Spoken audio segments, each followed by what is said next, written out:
ಹುಬ್ಬಳ್ಳಿ ಈಗ ಮೈದಾನ ಇನ್ನು ಮುಂದೆ ರಾಣಿ ಚೆನ್ನಮ್ಮ ಮೈದಾನ. ಪಾಲಿಕೆಯ ಉಪಮೇಯರ್ ಸಂತೋಷ್ ಚೌಹಾಣ್ ಘೋಷಣೆಯನ್ನು ಮಾಡಿದ್ದಾರೆ. ಮಹಾನಗರ ಪಾಲಿಕೆ ಸಾಮಾನ್ಯ ಸಭೆಯಲ್ಲಿ ಅಂತಿಮ ತೀರ್ಮಾನವನ್ನು ಮಾಡಿದ್ದಾರೆ.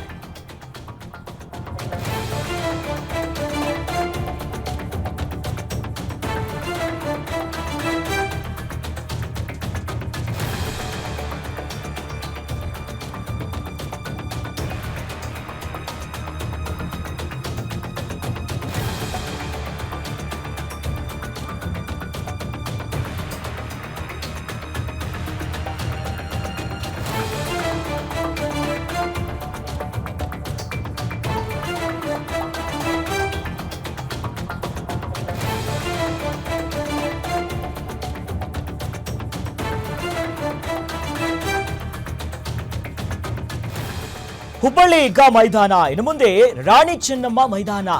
ಪಾಲಿಕೆಯ ಉಪಮೇಯರ್ ಸಂತೋಷ ಚೌಹಾಣ್ ಈ ಘೋಷಣೆಯನ್ನ ಮಾಡಿರುವಂಥದ್ದು. ಬಹಳಷ್ಟು ವಿವಾದಗಳಿತ್ತು, ಅಸಮಾಧಾನಗಳಿತ್ತು. ಸದ್ಯ ಈ ಬಗ್ಗೆ ಮಹತ್ವದ ಘೋಷಣೆ ಮಾಡಿದ್ದಾರೆ. ಹುಬ್ಬಳ್ಳಿ ನಗರದಲ್ಲಿರುವಂತಹ ಚೆನ್ನಮ್ಮ ವೃತ್ತದ ಸಮೀಪದಲ್ಲಿರುವಂತಹ ಏನು ಈಗ ಮೈದಾನ ಇದೆಯಲ್ಲ, ಇದನ್ನ ರಾಣಿ ಚೆನ್ನಮ್ಮ ಮೈದಾನ ಅನ್ನೋದಾಗಿ ಈಗ ಅದಕ್ಕೆ ಘೋಷಣೆಯನ್ನ ಮಾಡಿದ್ದಾರೆ. ಸಾರ್ವಜನಿಕರ ಬೇಡಿಕೆ ಕೂಡ ಇತ್ತು. ಮುಸ್ಲಿಮರ ಸಾಮೂಹಿಕ ಪ್ರಾರ್ಥನೆ ಜೊತೆ ಗಣೇಶೋತ್ಸವಕ್ಕೂ ಕೂಡ ಅವಕಾಶವನ್ನು ಕೊಡಲಾಗಿದೆ. ಈ ಸಂಬಂಧ ಹುಬ್ಬಳ್ಳಿ ಮಹಾನಗರ ಪಾಲಿಕೆಯಿಂದ ಈಗ ಈ ಬಗ್ಗೆ ಒಂದು ಆದೇಶವನ್ನು ಹೊರಡಿಸಿದ್ದಾರೆ.